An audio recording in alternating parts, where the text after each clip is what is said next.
Truth of the matter is that most people don't realize that the majority of people suffer their first major heart attack on Monday morning between 8 a.m. and 9 a.m. People getting ready to go to jobs that they don't like, jobs that are making them sick. What is it that you could love doing 7 days a week that'll bring a smile to your face? You've got to start saying yes to your life. You've got to start saying yes to your dreams, yes to your unfolding future, yes to your potential. You know, every year I used to say, this is my year. But ladies and gentlemen, one good year won't be enough for me. How many of you can use a good decade? Raise your hands, please. Fantastic. All right, now, here's what I want to do. I want to share with you how you can begin to make this your decade. How many of you know within yourself, if you ask yourself the question, have I done all that I'm capable of doing or being and living up to my potential? How many of you have to really answer, no, I have not done all that I can do? Raise your hands, please. Okay, very good. Now, here's what we know. That people don't do what they know in life, but what they do is they operate within the context of the vision they have of themselves. So what I want to share with you is how to begin to get a larger vision of yourself and how to begin to make this your decade. Because in order to do that, it's going to be very challenging. It's going to require a lot of work on your part, an ongoing process of personal and professional self-mastery. And it's going to require that you begin to see yourself worthy of the requirements in terms of effort, in terms of commitment, in terms of action, in terms of preparation, or whatever it is that you need to do in order to take your life where you want to take it. So one of the first things I ask you to do is I want you to look at your life right now. And think about something that's important to you, something that gives your life a sense of value. Think about something that you'd like to have, or something you'd like to create for you or your family or for society. I want you to hold this thought in mind. Now, one of the first things I want you to do is don't worry about the inner conversation that you're going to have. Don't worry about how you're going to do it. That's going to come. You're going to develop a plan of action. You will find the way. You'll become the kind of person that can attract the people, the resources, and everything you need in order to make that become reality. But I want you to be mindful of your inner conversation. I remember once I was sitting in an audience, and Zig Ziglar, who I consider one of the greatest motivational speakers on the planet, he was giving a speech, and I was out in the audience, and I saw him going back and forth, and within myself I said, I'd like to do that. I can do that. And I leaned over to the guy next to me. I said, how much do they pay him to do that? And he said, $5,000. I said, I know I can do that. And I admired him. And then on the way home, when I was driving from Tampa, Florida, back to Miami, Florida, my inner conversation kicked in. And it said, Les Brown, you can't do that. You don't have a college education. Les Brown, you can't do that. You don't have the money. You don't have the contacts. You've never worked for a major corporation. What makes you think that you can make more in 1 hour talking than you've made working for a whole month? Now, I want to ask you a question. How many of you have ever thought about something you wanted to do and you talked you out of it? Raise your hand, please. That inner conversation, ladies and gentlemen, is the reason that most people take their greatness, take their ideas to the graveyard with them. You know, the wealthiest place on the planet, a minister said recently, and it was so true, is not the gold mines in the various areas of the world or the diamond mines. The wealthiest place on the planet is the graveyard. Because in the graveyard we will find inventions that we never ever were exposed to. Ideas, dreams that never became reality, hopes and aspirations that were never acted upon. Because most people allow that inner conversation, for whatever reason, to keep them from ever pursuing their goals. So let us begin to look at what's required in order to make this our decade. Why is it that most people don't ever reach their goals or live up to their true potential? One is fear. And there are only two kinds of fears that we're born with. The fear of falling and the fear of a loud sound. All other fears we learn, like the fear of failure. The next is the fear of success. That's one of the major challenges I had to deal with. I was working on a major project, and after it began to grow and it was extremely successful, I panicked and I walked away from it and gave it to someone else because I didn't believe that I could handle it. The other thing that keeps most people from reaching their goals is that a lot of people become comfortable. They stop growing, They stop wanting anything. They become satisfied. They stop looking at ways in which they can improve themselves. They stop putting things in front of them. I was reading something by a great man, George Bernard Shaw, and he said something to the effect that to have succeeded is to have finished one's business on earth.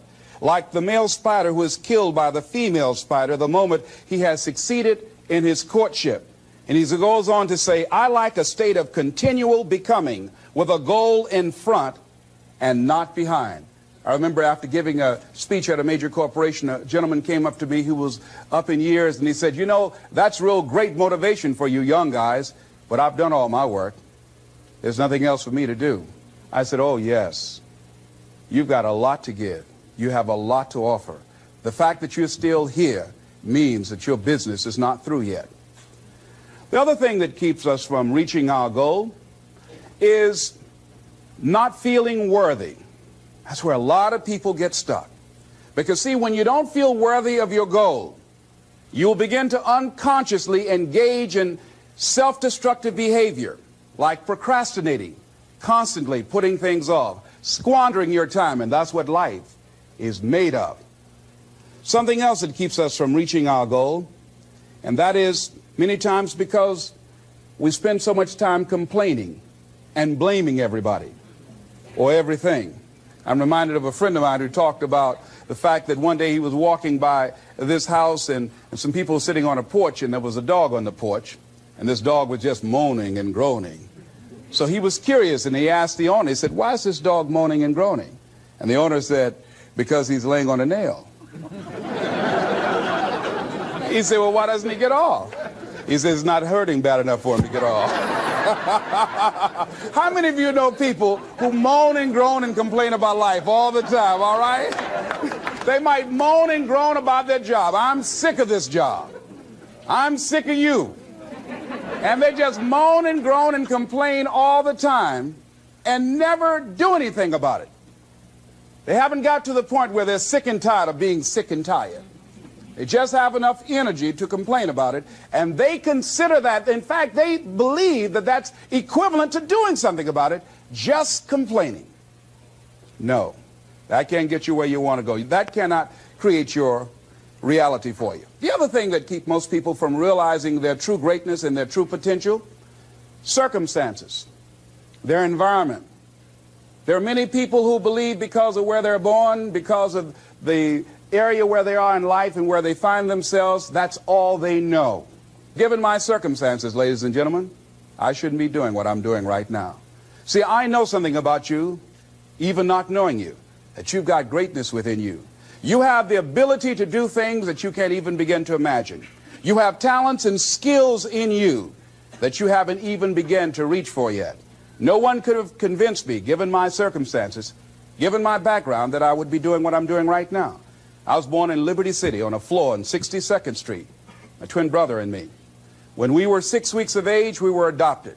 When I was in 5th grade, I was identified as EMR, labeled educable mentally retarded, and put back from the 5th grade into the 4th grade, and stayed in that category until I got out of high school. I have no college training, but here's what happened. I had an intervention in my life. A man who saw something in me at a time that I did not see something in myself. I never forget being in his class one day waiting on a friend of mine who was there to rehearse for a play. He did not show up, and he asked me to go up to the board and write something on the board. And I said, I can't do that, sir. He said, why not? I said, well, I'm in a special education class. He said, what do you mean? I said, go up to the board and write what I'm about to tell you. I said, I can't do that, sir. Why not? I'm educable mentally retarded. And he came from behind his desk. He said, don't ever say that again. Someone's opinion of you does not have to become your reality. And that changed my life. It was Oliver Wendell Holmes who said that once a person's mind is expanded with an idea or a concept, it can never be satisfied to going back to where it was. So some of you are going to experience a breakthrough. Some of you are going to go back and look at your dreams and brush them off. Some of you are going to begin to look at yourself and say, hey, look here, I know I have not done all that I can do. Whatever goal that you have in mind, I want that to be a goal that will challenge you, something that will make you stretch. It was Osborne who said, unless you attempt to do something beyond that which you've already mastered, you will never grow. What is it that you looked at some point in time and you decided that you couldn't do it, that you talked yourself out of it? Whatever it is, bring it back out there. How you're going to do it, that will come to you in due time. So you don't get in life what you want, ladies and gentlemen. You get in life what you are, not what you want.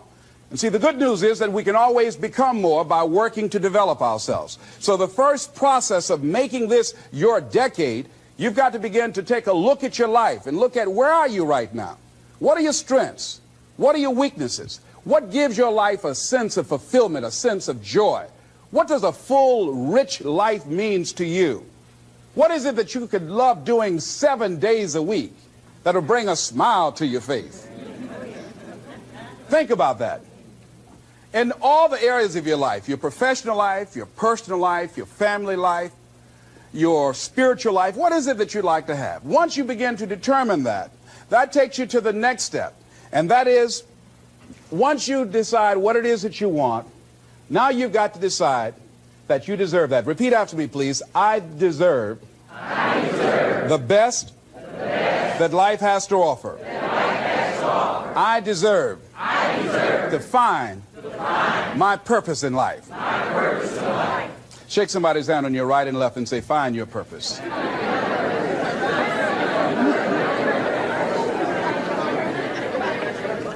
Do you know by actively pursuing your purpose, it could perhaps extend your life? The number one killer in this country of all the diseases we have, heart disease. That's the number one killer. And if you ask most people, when is it that the majority of people have their first major heart attack? Some people will tell you as a result of obesity, or smoking cigarettes, or high cholesterol, or high blood pressure. And all of those are contributing factors. However, the truth of the matter is that most people don't realize that the majority of people suffer their first major heart attack on Monday morning between 8 a.m. and 9 a.m. People getting ready to go to jobs that they don't like, jobs that are making them sick. You see, when you're not pursuing your goal, you are literally committing spiritual suicide. When you have some goal out here that you're stretching for and reaching for that takes you out of your comfort zone, you'll find out some talents and abilities you have that you didn't know you have. I started speaking just to elementary school kids because I knew they didn't know what I was talking about. And they gave me all kind of standing ovation. We like you, yeah. Then I graduated up to junior high school and then to senior high school and then to various community groups and church groups and civic associations and then to colleges and to businesses. Now I'm traveling across the country and then traveling nationally and internationally. But I never would have discovered what I'm able to do right now if I wasn't willing to take a chance. And you've got to be willing to do that. You've got to believe in yourself. I was doing work for a major corporation and they were having a major downsizing. Just another terminology for major firings. And so the people that were working there, they approached them and said, listen, you are eligible for early retirement. We will give you a buyout package of $300,000 if you take it within this time frame. However, after this time frame, when we have the downsizing, you might be among the people cut and you will lose all of the benefits that we're talking about right now, and the most you can get is 2 weeks severance pay. Ladies and gentlemen, only 50% of the people that were eligible took this. Let me tell you something. If I'd been there, I'd have gone to ask for your check. Listen, Marvin told me to get his check. He's home with his mama. What?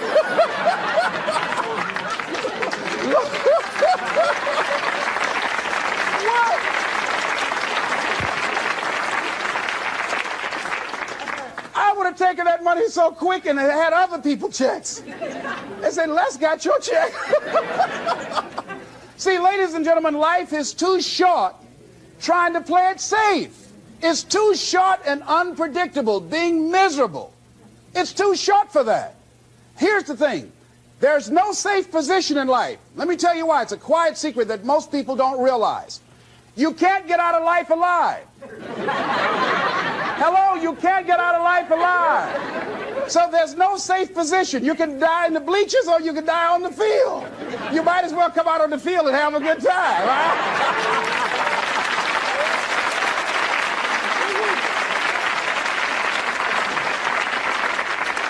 So if you want to make this your decade, you've got to decide to be bold. See, you got to be bold in life. You got to take life on. I remember I was at a major corporation. I had to give a presentation, and there were two guys sitting across from me, and the guy said to the other fellow, looking at the last two finalists, and that involved my firm and their firm, said, listen, looking at the credentials, this guy doesn't have any credentials. We have an advantage here. We've got 2 PhDs between us. I got up and I went in the bathroom and started talking to myself. I said, Les Brown, what do you care about their 2 PhDs? You have 6 children and a mama to take care of. And I went in that meeting, and first of all, I went there walking bold, looking good, feeling good, and smelling good, all right?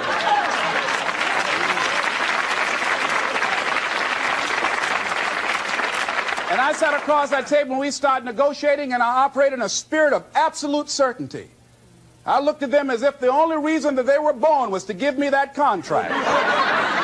They survived 1 out of 9 million sperms to carry out this transaction. And I got the contract. Hello.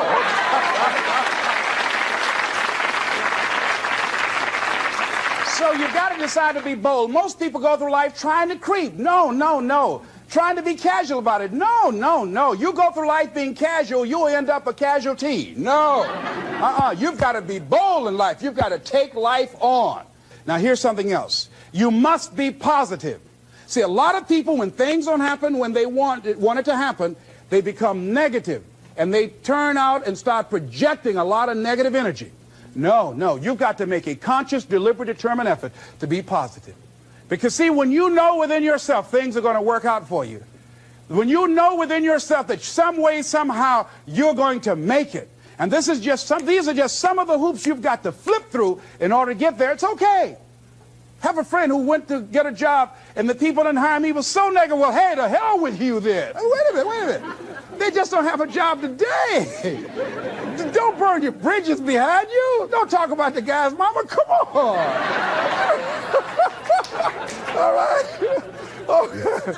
Now, here's the last thing.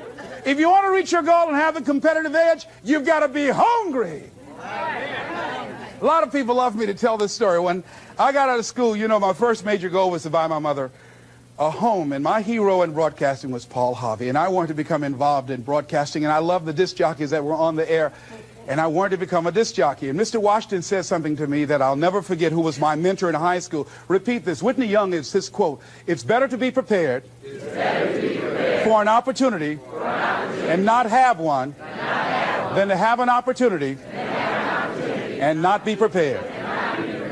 See, so I started working to develop my communication skills and expand my vocabulary. I started visualizing myself being a disc jockey. I saw myself on the air having a talk show and playing records and people listening to me. That was my vision. That was my dream. I held that in mind constantly. And I would practice all the time. Practice makes what?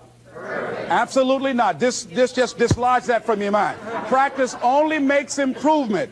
Perfection doesn't exist. They need to take it out of the dictionary. It doesn't exist. Practice only makes improvement. You can always better your best. You have not done your best work yet.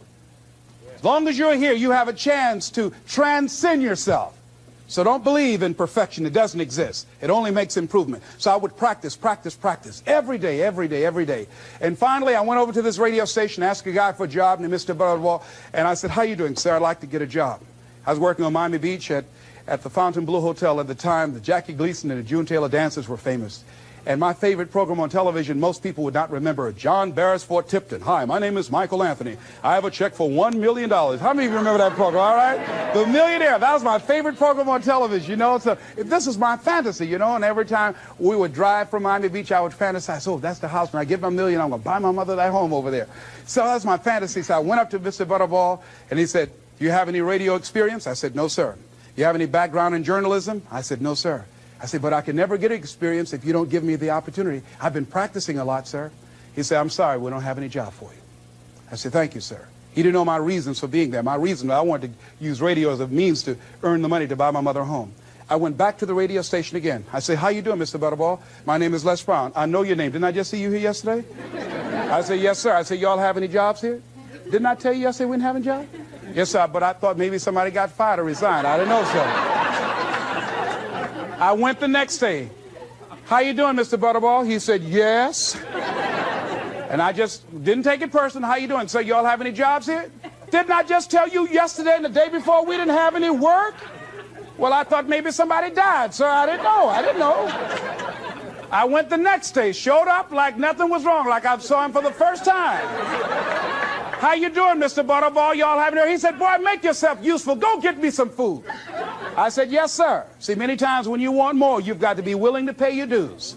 So I became their errand boy. I would get their lunch and their dinner and all kind of food for them. After a while, I would take the food to them in the control room, and I would not leave until they would ask me to, and I'd watch them working the controls, and I'd memorize their hand movements. And pretty soon, they would trust me with their cars to go pick up entertainers that came into town, entertainers like Sam Cooke, Dinah Ross and the Supremes, the Four Tops and the Temptations. I would drive them all over Miami Beach in the disc jockeys' cars. I didn't have any driver's license, but I was driving like I had some.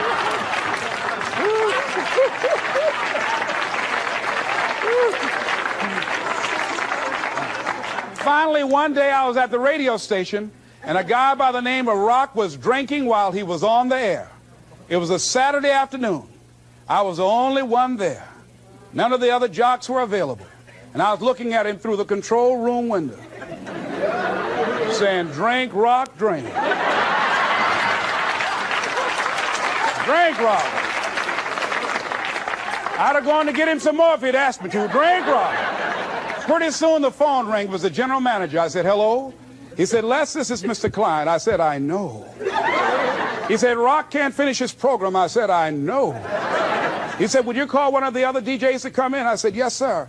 I hung the phone up. I said, now he must think I'm crazy. I called my mom and my girlfriend Cassandra. I said, y'all come out on the front porch and turn up the radio. I'm about to come on the air.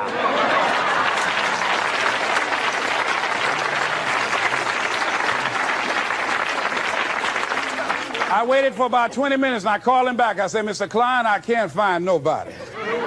He said, young boy, do you know how to segue the records? I said, yes, sir. He said, go in there and don't say nothing here. I said, yes, sir.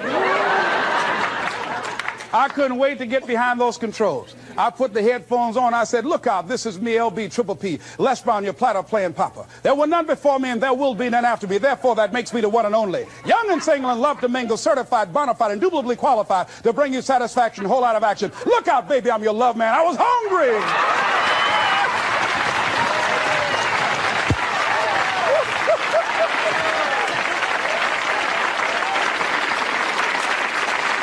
You feel better when you are able to have charge of your destiny, doesn't it? Gives you a good feel. It gives you choices. You can do more things. See, my first major goal was to buy my mother a home. I feel like Abraham Lincoln, who said, all that I am and all that I ever hope to be, I owe to my mother. And I said to my mama one day, I said, Mama, when I become a man, I'm going to buy you a home. And you won't have to go to work every day.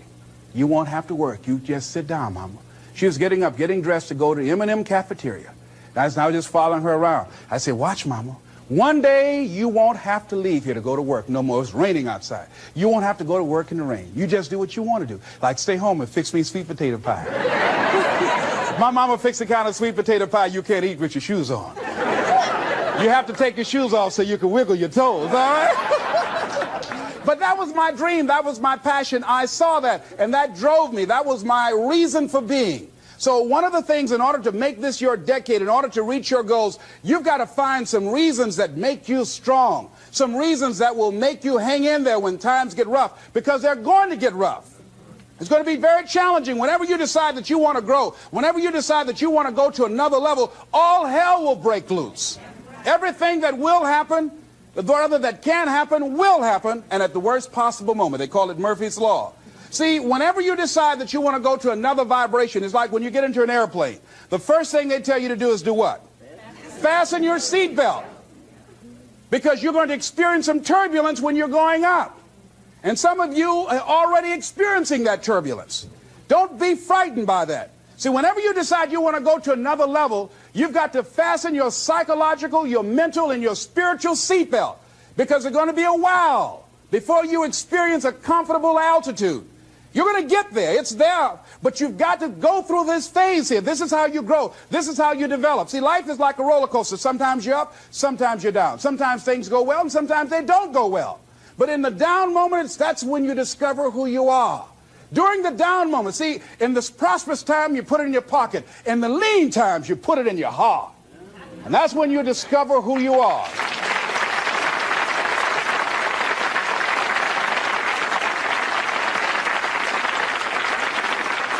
So find 5 reasons that empower you. Why is it that you deserve your goal? What are the 5 reasons that you won't give up when life catches you on the blind side? When the messenger of misery visits you, what are you going to do? What will keep you in the game when life knocks you to the canvas? See, the Buster Douglas that fought in the last fight was not the Buster Douglas that fought Mike Tyson. See, the Buster Douglas that got knocked down while fighting Mike Tyson had gotten out of an alcohol recovery center. His mother had died. His wife was ill with a terminal illness. He was considered a nothing, a bum. So when he got knocked down, Buster Douglas had a reason to get back up because he said, I'm dedicating this fight to the memory of my mama.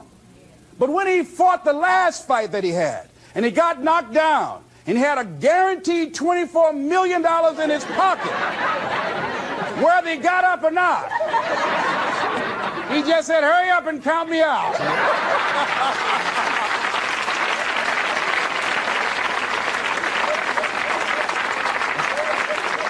And I don't blame him. Why get hurt? Say, no, why'd you leave so soon? Somebody's about to get hurt, me. So you've got to have some reasons that when life knocks you down, and it's going to. Hello, it's going to knock you down. When people disappoint you, and that's going to happen. When they betray you, and that's going to happen. When they lie to you, and that's going to happen. When they say, oh, you can count on me, and they won't show up, and that's going to happen. When you want to throw in the towel and give up yourself, and that's going to happen. When life collapses on you and catch you on the blind side and drop you to your knees and start choking you, you got a dream? No, I ain't got no dream. And that's going to happen. What reason can you remember that you can call on, that you can reach on, that can make you get back up? Find that reason. Because when life had knocked me down, I said, life, I'm doing this because I want to make my mama proud of me. I'm doing this because I want my children to have a better life than what I have. I'm doing this because all my life I've been told I'd be a loser, that I wouldn't make it. All my life I heard people say, Mamie, take them back to the welfare department. I'm doing this to make them alive. I believe, like Frank Sinatra, he said, the best revenge in life is massive success. I'm doing this so I can become massively successful. And with that kind of courage, with that kind of affirmation and reason to empower me, I got a saying that when life knocks you down, try and land on your back, because if you can look up, you can get up. All right?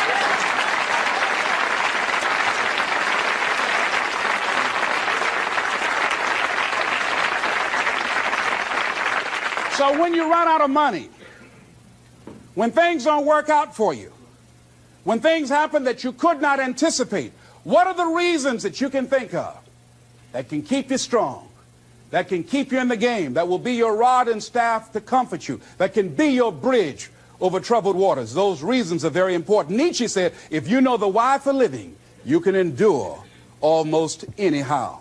So find out the reasons that you do what you do. Find out the reasons that will make you strong, that will make you walk by faith and not by sight, that will make you pursue your dream when everybody is against you or don't believe in you no more. And let me tell you something, that's a lonely feeling. It's a lonely feeling, particularly people that you're doing it for, or people that stand to benefit the most, or people who should be the #1 members in the encouragement club, but they end up saying, you can't do it, and they become members of the discouragement club. Oh, it hurts very badly. I know what that's like. Have people that you love close to you that look at you with that look and say, why don't you try something else? Why don't you give up? I say, but this is my life. I have got to do this. Les, you had a good job at Sears. That man like you. Mama, I can't go back to Sears. I can't do, I got to be my own boss. I can't do that. I mean, you know, it's, ladies and gentlemen, you know, when you work on a job that's dead end, you can see the ceiling already. It's like going in the middle of a movie. And after you've seen the movie, sitting back through that over again, there's something missing. You know the hero's not going to die. You know what the outcome is already. And so that's why a lot of people, a lady was telling me, she said when she went to work, it felt like a refrigerator fell on her shoulder as soon as she stepped in. Because she knew she'd gone as far as she could go. See, they're paying her just enough to keep her from quitting, and she's worked just hard enough just to keep from getting fired. How many of you know people like that? Raise your hand. The ones of you didn't raise your hand, you the one. I'll just tease it, all right? Here's something else. Make a commitment to be happy. See, you know, I have you laughing a lot. See, life is too short going through it looking homely, tired, and ugly.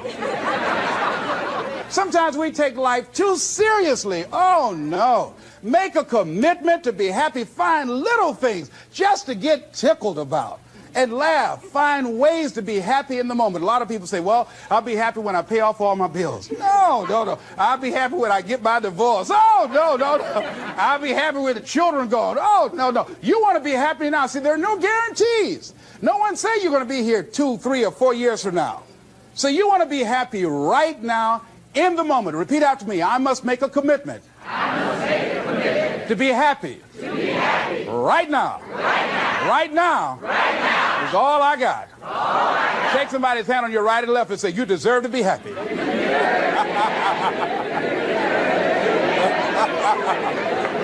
Make a commitment to be happy, because life now has new meaning for you. Just enjoying the sunset, or just looking at life, or looking at nature, going for a walk. It's the little things in life that counts. Here's something else that you want to begin to do in order to make this your decade.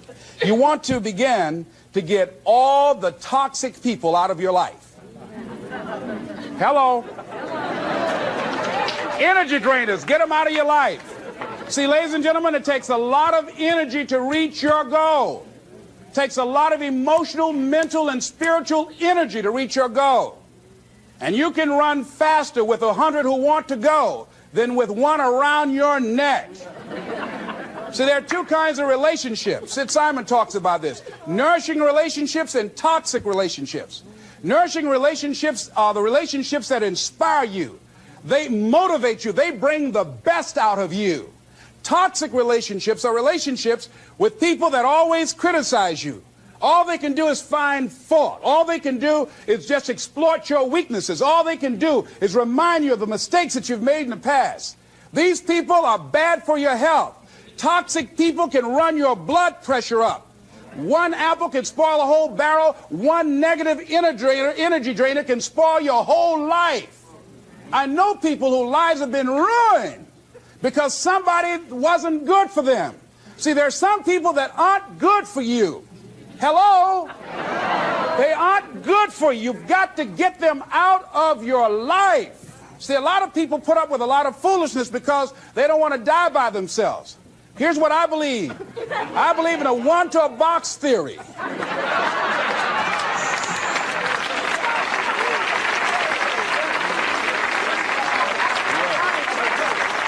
Ask this question of yourself. Make a list of who you communicate with most and ask yourself the question, what kind of person am I becoming because of this relationship? Is it helping me to grow mentally and emotionally and spiritually? Am I becoming a better person because of this relationship? Do they bring out the best in me? Do they inspire me? Do they encourage me to develop my greatness? Do they make me stretch? So you got to look at the people in your life and find out what kind of person are you becoming because of that relationship. My mother used to say, birds of a feather flock together. You run around with losers, you will end up a loser. Unconsciously. Unconsciously, you will pick up their ways, you'll pick up their habits, you'll pick up, most importantly, their attitude about life. If you're around cynical, negative people all the time, you will become cynical and negative.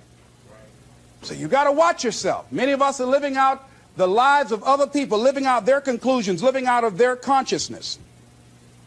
The other thing is that you begin to looking at your life and looking at what it is that you want to achieve. Another crucial thing that you must do is align yourself with powerful people. Align yourself with people that can encourage you, people that can empower you, people that you can learn from, people that you can grow from. That's very important. See, if you have people around you that can contribute to your growth.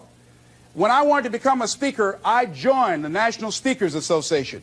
I wanted to be around the Dr. Norman Vincent Peales, the Zig Ziglars, the Dwayne Dyers. I wanted to be around people that were doing what I wanted to do. I wanted to learn from them. And you want to do that too. You want to align yourself with people who think like you, people who dream like you, people who want more out of life, people that are stretching and searching and seeking some higher ground in life, as opposed to the majority of people. Somebody said, always strive to get on top in life because it's the bottom that's overcrowded. And so you don't want to be on the bottom. See, it's easy to be on the bottom. It doesn't take any effort to be a loser. It doesn't take any motivation, any drive in order to stay down there on a low level. But it calls on everything in you, ladies and gentlemen. You have to harness your will to say, I'm going to challenge myself. Sometimes I have to pull myself out of bed and say, come on, Les. Things I know I should do, I don't do. Things I shouldn't do, I do. I found that the biggest enemy you have to deal with is yourself. There's an old African proverb that says, if there's no enemy within, the enemy outside can do us no harm. So think about that.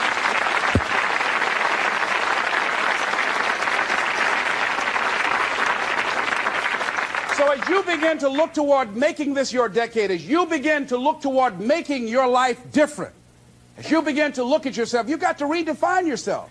Who are you right now? And who must you become in order to create what you want? What has to change about you? What is it that you're doing right now that would be a liability for you? As you begin to look toward the future and take inventory of yourself, what is it about you right now that you've got to leave this behind because this no longer fits? Looking at where you want to go and the kind of person that you must become, the kind of standards that you have for you. What is it that you must do differently? Repeat out to me, please. If you want to keep on getting what you're getting, keep on doing what you're doing. See, that doesn't take an Einstein for that one. All right?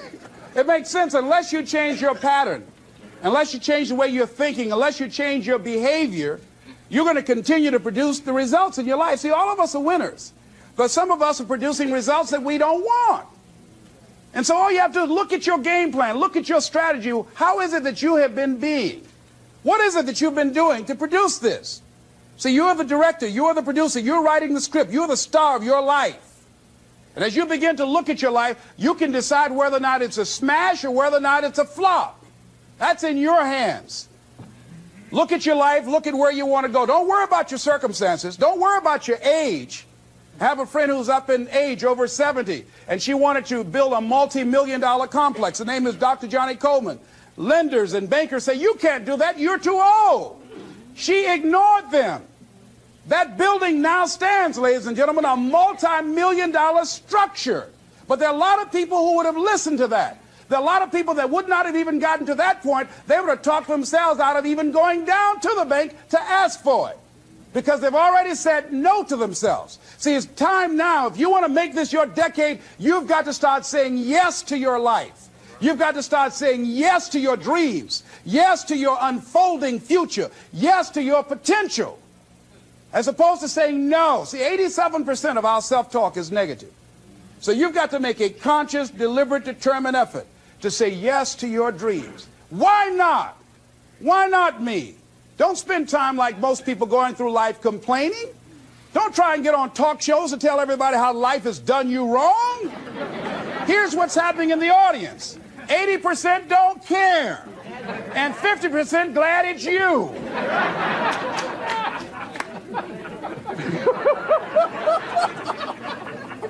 All right? So when you know that, you don't go around crying, oh, you know what they did to me? Who cares? Get away from me before they come back.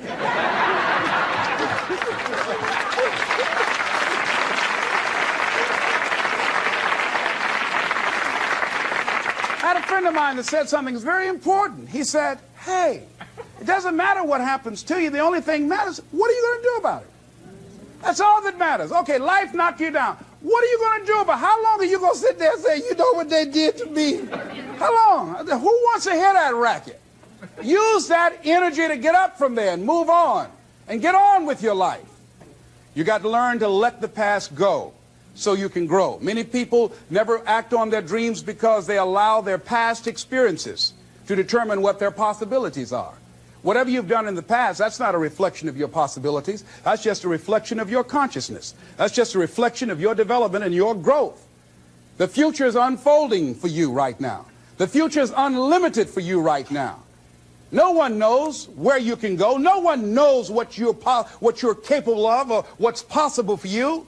You don't even know that. I had no idea, ladies and gentlemen. No one could have convinced me that I was able to do this. I never forget, I was speaking in Detroit, and a high school friend of mine saw me afterwards, and he was backstage. He said, "I can't believe it's the same person." And I thought for a moment, and I said, "It's not. The person you know, he's gone. He doesn't live here anymore." We have the power to change our personal history, changing the direction of our lives, changing our thoughts, changing where we want to go, exploring new horizons. So as you begin to look at this decade and affirming that this is your decade, as you set goals that will make you stretch, that will bring out the best in you, as you begin to remove the negative, toxic people from your life, as you decide to take some chances in life, and that's one of the things that's very important. Viscard said, if you're not willing to risk, you cannot grow. And if you cannot grow, you cannot become your best. And if you cannot become your best, you cannot be happy. And if you can't be happy, then what else is there? I'll never forget when I reached my first major goal of buying my mother that home. I'll never forget what it was like. And you're going to have this experience when you reach some major goal. When I drove up to the house and I got out and I gave Mama the key. And I said, "Mama, this is for you." I'll never forget the look on her face. She said, "Oh my God. No one could have convinced me when I adopted y'all that this would happen." She said, "Oh, thank you." She said, "And you, you caused me so many damn problems."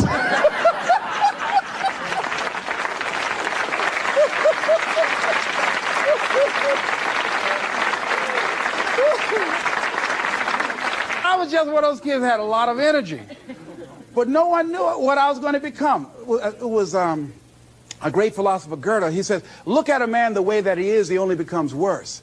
But look at him as if he were what he could be, then he becomes what he should be. And what Mr. Washington did was he looked beyond my faults and saw my needs. And he said, "I see something in you." And I was there, oh God, I hope he's right. And I want to live up to his expectations. See, no one rises to low expectations. Finally, here's one last thing I'd like to leave with you. If you want to make this your decade, find some cause that you believe in. See, this is my profession, but my greatest joy in life is working with young kids. Every Monday, I fly up to Chicago to work with 600 young kids at Christ Universal Temple Church, working with them to develop a sense of purpose and direction with their lives. We develop a training program. If they're addicted to drugs or alcohol, we help them to get into a permanent recovery program. If they're not, we help them to develop a vision of themselves where drugs and alcohol does not fit. I love it when I go into the Cook County Jail and see the look on these young men's faces, the anger and the self-hatred. And then when we leave there, see the difference in them as we begin to touch a spark in them as Mr. Washington touched in me. And you cannot put a dollar price on that. That's my reason for being. What is it that you would like to give the planet? What is it that you'd like to leave here? See, someone paid a price for us to be here. I believe that we live in the greatest country in the world that gives us an opportunity to make a difference in life. We are blessed to have been dropped off on this part of the planet. A friend of mine was in Manila and saw a bumper sticker that said, "Yankee, go home and take me with you." So as you begin to look at your life, decide, what kind of legacy do I want to leave? What kind of statement do you want to make with your life? What 3 things you want said when you die? What contribution do you want to make? I don't know what you want to do. I don't know what you want to achieve with your life. Here's what I know about you, and about you, and about you, and about you. That you have greatness within you. That you have things and gifts and talents that you've been bestowed with. That as you work consciously, making a conscious, deliberate, determined effort to cultivate and bring them out and develop a sense of purpose in knowing that your life can make a difference and decide to make and leave a legacy with your life. I say to you that the planet will never be the same again because you showed up. As you begin to look toward the future and affirm that this is your decade, this is what I'd like to leave with you that I'm known by. It's become my motto. And it says simply this: what do you want to do? My goal is to be the best son that I can be to my mother. My goal is to be the best father that I can be to my children. And my goal is to create a drug-free America, be the best motivator that I can be. Whatever your goal is, this is what I like to leave with you. It says simply this: that if you want a thing bad enough to go out and fight for it, to work day and night for it, to give up your time, your peace, and your sleep for it, if all that you dream and scheme is about it, and life seems useless and worthless without it, and if you gladly sweat for it and fret for it and plan for it and lose all your terror of the opposition for it, and if you simply go after this thing that you want with all of your capacity, strength and sagacity, faith, hope, and confidence, and stern pertinacity, if neither cold poverty, famish, or gulf, sickness, or pain of body and brain can keep you away from the thing that you want, if dogged and grim you besiege and beset it, with the help of God you'll get it. This is Mrs. Mamie Brown's baby boy, Leslie Calvin Brown, saying it's been a plumb pleasing pleasure as well as a privilege. Thank y'all here.